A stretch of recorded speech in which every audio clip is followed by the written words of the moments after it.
My name is Annetta Sykes, and this is my resurrection story. My earliest memories in life is being surrounded by and actually permeated by a Christian family of origin, an extended family, and a wonderful church family. And so it's no surprise then that at a very young age, at an altar of prayer, I came to seek the Lord. You know, after the Holy Spirit spoke to me as a young child, I remember in children's church running upstairs that Sunday morning to find my parents and my pastor and saying, "The Lord has called me to be a missionary to Africa." I was about 5 years old when I felt the call to be a missionary. And I think actually my parents remembered it better than I do, because they tell me, "Oh yes, we remember very clearly your call." There were three people that worked together that had the greatest influence in the church. Dr. Stunick and Miss Anna and Miss Helen. Dr. Stunick had adopted the two when they were young, and they never got married, these two ladies, and they worked as a team in children's church. And not only did I feel my call there to ministry, but I knew they prayed for me. One thing she left me that always meant a lot was the little lamb. It was this little plastic lamb, and when she would teach the story of the little lamb straying away from the Good Shepherd, and she would teach it every year, and she would say, you know, anytime you do go astray, he will bring you back. At the age of 27, which was in 1981, I had completed the required education. And over a 14 years length, I worked with the Fellowship of Bible Churches as a missionary nurse in a rural clinic for a catchment area of 14 villages. And I taught at the Bible College there in Lesotho, Africa, and then on the weekends went to preaching points where we were trying to establish churches to start Sunday schools and preaching points. And you know, one thing particularly in being overseas that I learned is the faithfulness of the Lord. Even when you're that far away from family and from a supportive church, you realize I need to lean on God, and He is trustworthy. And I discovered more than ever before the power of prayer. I returned to the States in 1990, and I was led to the Los Angeles Mission, where I worked in rehab work for women with drug and alcohol addictions, and started out as a chaplain there and ended up being the director for the Ann Douglas Center, the women's program.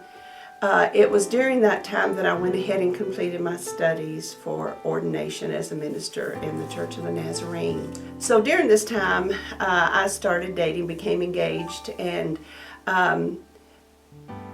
realized with time, I found out the truth about the person I was dating, so I broke off the relationship. And because of that, I experienced some physical abuse and had to get a restraining order in order to be safe. And so for several months, because of a back injury indirectly from this abuse, I was flat on my back. I think partly because of my type of personality, I'm more geared to being very organized and let's get it done kind of person. I just somehow got confused, was confused between grace and works. And that can be a heavy burden to carry. Because I really realized, even though I felt absolutely useless because I could not do work for the Lord, He convinced me that I was still valuable to Him. Even if I couldn't do anything for Him, I was still valuable to Him. And even though I had made a mistake in the relationship and decisions that followed that it did not change His love for me. It did not change His eagerness to use my life and to show me forgiveness and grace because of who He was, not because of who I was. I was released, and I'm saying that in the sense that I always felt like I wanted to be in the will of the Lord. So released from my work there in Los Angeles after about 5 years to return to Middle Tennessee to be closer to my family. And my parents were getting older, and it just meant a lot to be able to be near them and actually pick up with the same type of work in the Nashville Rescue Mission. So I was there for 4 or 5 years. Started out again like I did in the other setting as chaplain, and then moved in to directorship of the women's program. And it was during that time also that I started working part-time with Trevecca Nazarene University, and then on into full-time with them. I went to Camden Church of the Nazarene for close to 3 years as interim pastor, and loved being able to be a part of that family, feeling like with time your family in the Lord just grows and grows, and you are enriched by it. I think the greatest lesson I learned in Camden, because life seems to be full of needing to grow in grace and come to a full understanding of God and who He is His great heart for everyone.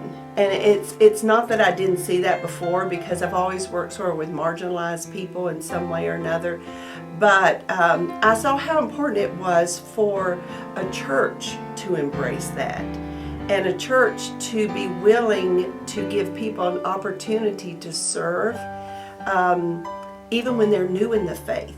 And then, of course, back homing into the Waverly Church of the Nazarene. And I have just loved being able to step back into teaching the Joy, just older youth Sunday school class.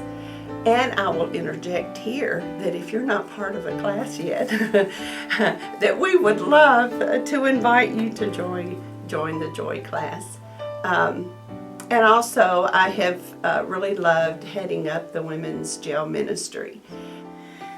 And I'm thankful to be in the grip of grace. I am Annetta. I have been crucified with Christ, and I no longer live, but Christ lives in me.